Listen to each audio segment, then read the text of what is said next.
Bonjour les jardiniers. Eh ben, c'est la jungle chez moi. Ah, on y trouve même des tigres. Et puis, si on regarde bien, même un singe rose avec sa banane. Bon, allez, trêve de plaisanterie. Nous allons passer à la visite du jardin et vérifier si c'est vraiment la jungle. Allez, on commence dans le coin, l'angle du mur. Donc là, on a des belles de nuit. Avec des fleurs qu'il y avait eu au printemps, des valérianes. Et puis mes deux gros pots sont finalement maintenant bien cachés. Mes deux pots d'arbres fruitiers avec une grosse courgette, des fleurs. Donc là, on a une vue sur l'allée. Donc effectivement, c'est aussi la jungle parce que tout a poussé tout seul là dans le chemin. Enfin, en dehors des pots, je n'ai rien semé. Il y a même des tomates qui sont poussées. Et des belles de nuit. Voilà, très jolie belle de nuit, belle de nuit qui se plaise bien dans le gravier, ça n'a pas besoin de beaucoup de terre. Là, on a un joli physalis, donc il a plein de fruits et j'ai déjà mangé 2 physalis qui étaient mûrs. Maintenant, on attend les prochaines récoltes et puis il y en a d'autres ailleurs qu'à cet endroit. Donc toujours des tomates, des belles de nuit. Et puis là, on attaque le grand jardin. Et c'est là qu'on voit vraiment que c'est la jungle, parce que là, je n'arrive plus à passer. Je suis obligée de m'accrocher aux structures de bambou qu'on a faites. Je mets les pieds comme je peux. Je dois rester accrochée pour ne pas tomber, pour pouvoir aller dans le jardin, soit cueillir des tomates, soit enlever des feuilles malades. Mais voilà, c'est un petit peu gymnastique.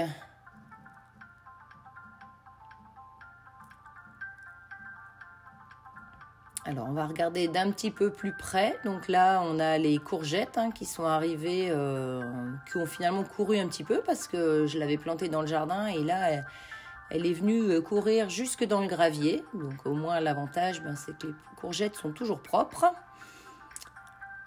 Donc là, on a des tomates.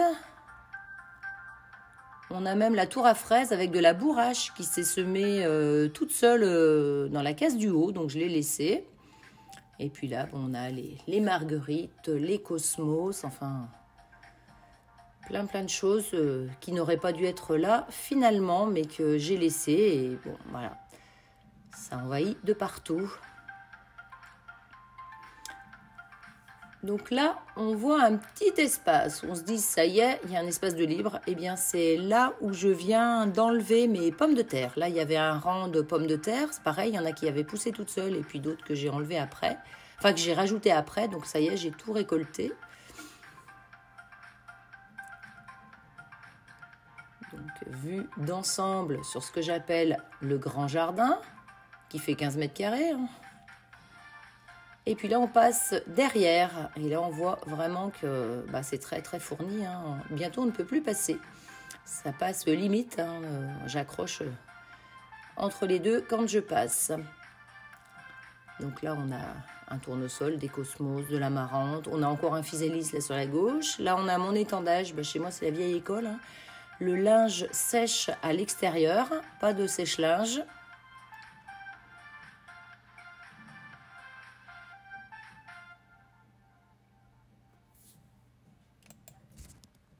On continue avec vue sur d'autres tomates. Donc ça, je vous avais montré l'autre fois. Ça y est, elles mûrissent tout doucement. Mais ce sont les premières, comme elles sont à l'ombre. Voilà.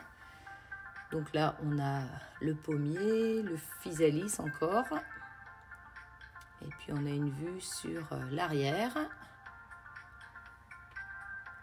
Donc là, on a encore du chou, des pommes de terre, des côtes de bête. Donc ça, ce sont les dernières tomates qui étaient en tout petit godet, mes semis que j'ai plantés beaucoup plus tard. On a de la betterave. Donc là, tout est mélangé aussi. Et puis après, on a les carrés de fraises.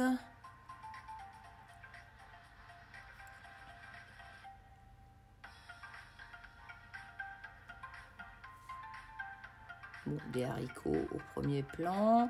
Et puis, ça y est, les haricots d'Espagne sont en fleurs. Alors ceux-là, c'est ceux qui venaient du Lidl. Donc voilà, un petit peu enchevêtré dans le lilas des Indes. C'est du coup très fleuri. Les poulettes sont sous les fleurs. Et puis on va regarder dans l'autre sens, voilà, pour vraiment se rendre compte que le passage est très étroit. Donc c'est sûr que moi je bute des deux côtés quand je passe.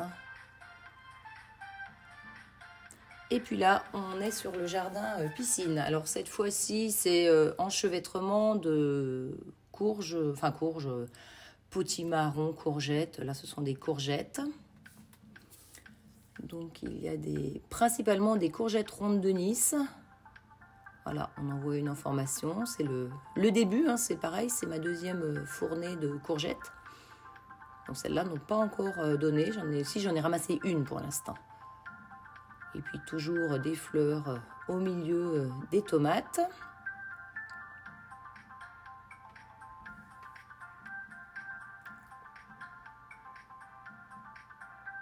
Donc là aussi, j'ai dû couper les feuilles de cucurbitacées pour pouvoir passer, parce que sinon je ne passais plus du tout. Et puis là, je ne me rappelais plus qu'il y avait aussi un pâtisson, mais bon, faut croire que j'en ai mis un. Il n'a pas dû venir tout seul, celui-là. Et puis ça court de partout. Là, au milieu, il y a des haricots, mais les pauvres, c'est des haricots manadia, des haricots plats. Bon, ils ne donnent pas énormément parce que, bon, franchement, ils sont quand même un peu étouffés. Donc, je pense que j'ai quand même fait une bêtise. Et puis là, ça court de partout. Ça va remonter jusque derrière. Ça repart sur le... Alors, le tuyau d'eau est un petit peu envahi aussi. Je pourrais bientôt plus le bouger. Et puis, ça va remonter jusque dans le kiwi derrière. Et puis là, on a vu sur le figuier...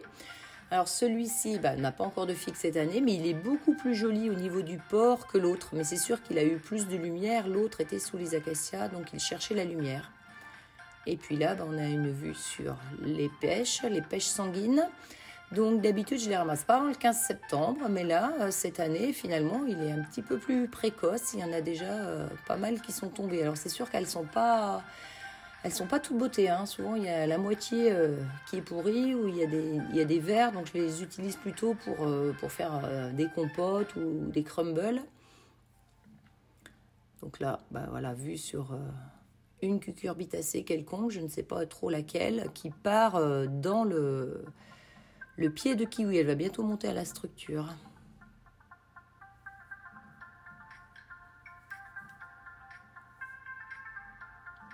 Et puis là, je vais vous parler d'un insecte, hein, une sorte d'abeille. En fait, ce sont des abeilles solitaires. Ce sont les mégachilles. Et les mégachilles, l'année dernière, ça m'était déjà arrivé la même chose. Je voyais ces insectes qui portaient des feuilles. Donc, je ne comprenais pas trop ce que c'était. On les appelle aussi abeilles coupeuses de feuilles, où elles utilisent des feuilles ou des pétales de fleurs. Et elles utilisent ça pour faire leur nid. Donc là, elles se sont installées sous ma chaise, parce qu'il y a un petit trou, on va le voir après, j'ai mis mon appareil dessous, voilà, et on la voit bien, alors là j'ai mis au ralenti parce que ça va très vite, on la voit bien qui vise pour rentrer dans le trou. Donc c'est assez impressionnant, donc les mégachilles.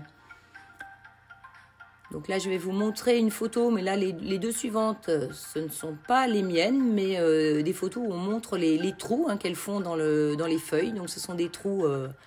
bien rond. Et ça, c'est le nid qu'elles font à l'intérieur des cylindres. Et puis là, eh bien, une autre bête, mais celle-ci, elle n'est pas franchement désirée dans la maison. C'est pas très normal qu'elle soit là. Non, on va partir. On va pas rester là. On n'a pas bien le droit d'être là. Non, on n'a pas trop le droit. Hein? Vous allez aller dehors. On va dehors. Hein? On rentre pas dans la maison. Non. Donc évidemment, je ne les laisse pas rentrer à l'intérieur. Et puis là, écoutez, on va terminer sur tous les stolons de fraisier dans la vasque. Allez, je vais profiter de ces dernières images pour vous dire Au revoir les jardiniers. À bientôt.